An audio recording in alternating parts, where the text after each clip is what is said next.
Opinion: Kashmir's tourism surge exposing the myth of decline, celebrating a thriving revival. A recent article published in The Wire, titled Discrepancies, Data, and the Myth of Kashmir's Tourism Boost in RTI raises more questions, appears to cast doubt on the substantial progress made in Kashmir's tourism sector. While raising certain concerns, the piece seems to offer a limited interpretation of the broader developments underway. By focusing on selective data points and isolated statistics, the article may unintentionally overlook the more comprehensive picture that recent trends and figures reflect. Contrary to suggestions of stagnation or decline, the tourism landscape in Kashmir has undergone a significant revival through 2024 and into 2025.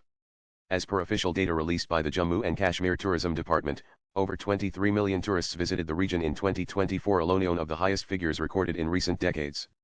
This resurgence has not been incidental but has followed concerted efforts toward regional stabilization, infrastructural enhancement, and strategic promotion of Kashmir's cultural and natural allure. These observations are further substantiated by 7 years of sustained ethnographic research in Kashmir, encompassing multiple field sites and socio-economic contexts. As a scholar engaged in long-term fieldwork across various districts of Kashmir, I have closely studied the transformations in the region's evolving socio-economic landscape. Ethnography, with its emphasis on immersive, ground-level inquiry, provides a crucial lens to understand the shifts that are not always immediately visible through statistical abstraction alone. The lived realities of communities, many of whom are now reintegrating into the tourism value chain, suggest a dynamic and ongoing process of recovery and growth. Skeptics might claim that these figures are inflated or that the increase in visitors doesn't translate into genuine economic benefit. But such a claim ignores the visible transformation on the ground. Homestays, guest houses, and hotels have proliferated across the valley, especially in key tourist hubs like Srinagar, Gulmarg, and Pahalgam. This expansion is not driven by speculation but by rising demand. Thousands of local families who once struggled with unemployment are now relying on tourism as a primary source of income. Women, in particular, have emerged as successful homestay owners, fostering community empowerment and inclusivity. This kind of socio-economic impact can't be fabricated or overlooked. Moreover, the diversity of Kashmir's tourism has expanded dramatically, countering the argument that tourism remains limited or seasonal. Kashmir is no longer just a summer getaway, it has become a year-round destination. Adventure tourism, skiing, trekking, and mountain biking has flourished during winters and shoulder seasons. Cultural tourism, including festivals celebrating Kashmiri heritage, attracts visitors interested in history, cuisine, and art. The rise of sports tourism, evidenced by international cricket matches held in Srinagar, signals Kashmir's emergence on the global sporting map. These events have brought in visitors from across the country and abroad, boosting both local businesses and the valley's reputation as a peaceful, vibrant destination. Critics often try to point to isolated security incidents or environmental challenges as proof that Kashmir remains unsafe or unattractive.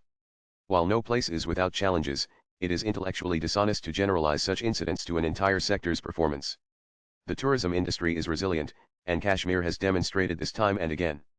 Even after tragic events or natural calamities, tourist arrivals have rebounded quickly, sometimes surpassing previous records. This bounce-back ability reflects the strong demand and growing trust in Kashmir as a safe and welcoming place. Infrastructure improvements have been crucial to this tourism revival.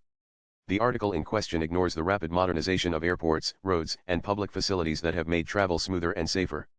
The Srinagar airport now handles significantly higher passenger volumes than ever before, with increased flight connectivity to major cities and the introduction of late-evening flights, previously unavailable. Roads leading to key tourist sites have been widened and maintained to ensure year-round access. The Gulmarg Gondola, a marquee attraction and one of Asia's highest cable cars, recorded over 750,000 riders in 2024, generating substantial revenue and showcasing the region's readiness to host large volumes of tourists with high standards of service. Another point of contention raised in the article is data transparency and accuracy. While bureaucratic discrepancies do exist as they do in many developing regions, it is reckless to dismiss the entire tourism sector's progress on that basis.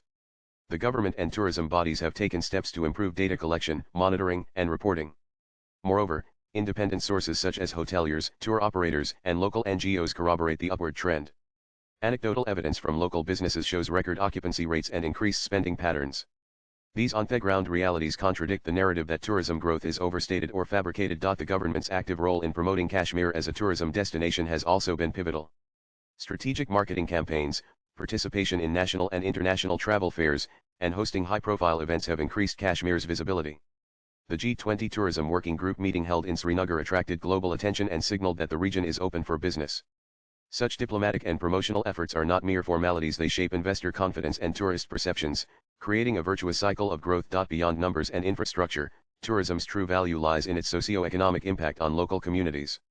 Kashmir's tourism boom has been a vital source of employment, particularly in rural areas where traditional livelihoods have declined. The rise in homestays and guest houses has empowered women entrepreneurs and marginalized groups. Local artisans and craftsmen have found new markets for their work, preserving Kashmir's rich cultural heritage while generating income. This grassroots transformation is a powerful counterpoint to any argument that tourism's benefits are not reaching the local population. It is also important to highlight that Kashmir's tourism sector is not an isolated phenomenon but part of a broader economic and social revival. Increased connectivity via new highways, improved governance, and greater political stability have all contributed to a more conducive environment for tourism and investment. This holistic development approach underscores why the tourism boost is sustainable and likely to accelerate further. To reduce Kashmir's tourism story to a myth based on selective RTI responses is to miss the forest for the trees. It is an attempt to weaponize data politics against a region striving to heal and rebuild. Tourism in Kashmir is no fantasy. It is a vibrant reality being felt by millions of visitors and locals alike.